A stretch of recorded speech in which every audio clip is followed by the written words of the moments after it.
Alors, la DAC a fait un nouveau classement d'efficience.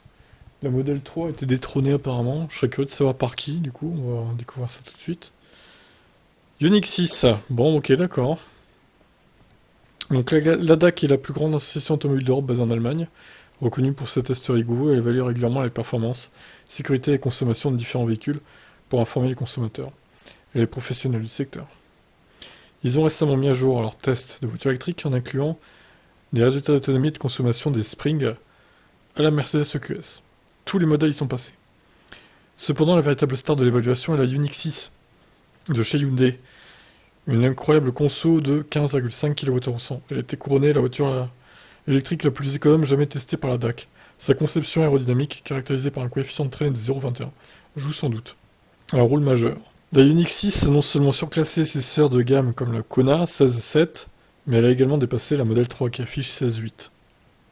Bien qu'elle brille en termes de conso, la Unix 6 ne détient pas le record d'autonomie avec 555 km lors de la DAC EcoTest. Elle se classe en troisième position derrière la X-Drive. X-Drive 50, 610 km. Mercedes-Benz EQS, 450+, 575 km. Alors, le classement, donc. Alors, c'est en allemand, mais j'imagine qu'à droite, là, c'est la colonne, la conso officielle de LTP, et là, c'est ce qu'ils ont mesuré à gauche, hein, du coup. Ça me paraît être ça. Alors, je suis sur leur page, là, du coup.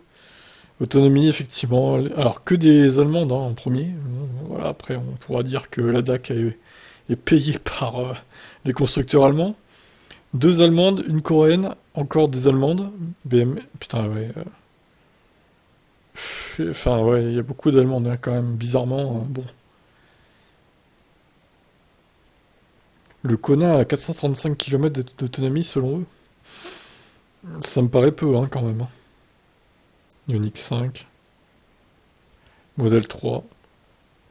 Ça doit être la propulsion, hein, du coup, 415. Modèle Y, maximum range, 415. Seulement, le modèle Y long range, du coup.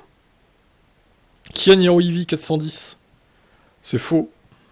Il fait plus que ça, le Niro. En été, là, je suis entre 500 et 550 environ. Bon, après, voilà, il y a tout un classement, là. Ils ont même j'ai testé une Genesis. Ok. Bon, pourquoi pas. Kia EV6. Ah ouais, c'est la version 58 aussi. Mégane E-Tech, IV60, 365. Oh. Oh non, mais ils abusent.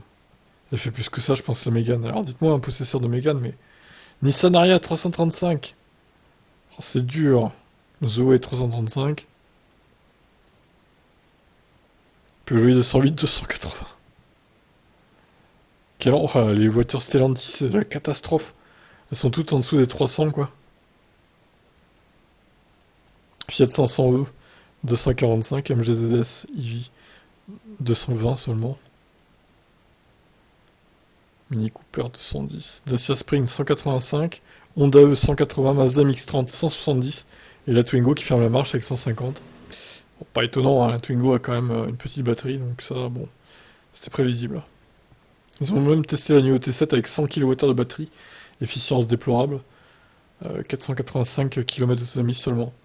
C'est nul, nul, nul, nul. Pour 100 kWh, c'est nul. Le Mac E, bon, ça c'est pareil, hein, c'est pas terrible l'efficience, mais bon, c'est un SUV. L'agneau est une berline. Bon, après voilà, ça vaut ce que ça vaut, les tests là. Au niveau des consoles, il y a quand même deux coréennes devant, modèle 3. Alors, modèle 3, 16.8, bon, je trouve que c'est un peu haut, hein, la console de la modèle 3. Surtout la propulsion, bon, consomme moins que ça normalement. Hein. Le Niro 17.9. Le Dacia Spring consommerait 17.9 aussi, comme le Niro.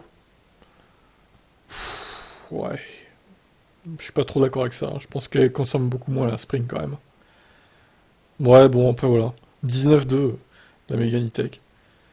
Ça vaut ce que ça vaut, hein. Alors, leur classement, c'est qui le pire consommateur là? Mercedes EQV 30.9. Citroën Space Tour 29.7. Oh. Volvo XC40 28.8. Pardon. Jaguar I-Pace 27.6. Audi e-tron 25, bon, ça c'est pas étonnant. La ID4 GTX 26.9. Putain. Le ID Buzz c'est pas si mal placé que ça en fait. 23.3 par rapport à d'autres. C'est même étonnant. Ouais, bon. Honnêtement, Le modèle Y long range 21.2, ouais, c'est à prendre avec des grosses pincettes, hein, tout ça, hein, quand même. 20.5 la Honda E. Ouais. Je suis un peu dubitatif, honnêtement. Je pense que c'est un peu. Certains modèles sont un peu surestimés niveau conso, là. La Citroën IC4 19.3, ça me paraît énorme aussi, quand même. Bon, voilà. Leur test, ils valent ce qu'il vaut. Enfin, ça vaut ce que ça vaut, plutôt, mais honnêtement, je suis moyennement convaincu, on va dire. Vous en pensez quoi de leur conso mesuré, là? Dites-moi en commentaire si ça vous paraît réaliste, selon la voiture que vous avez. Ciao.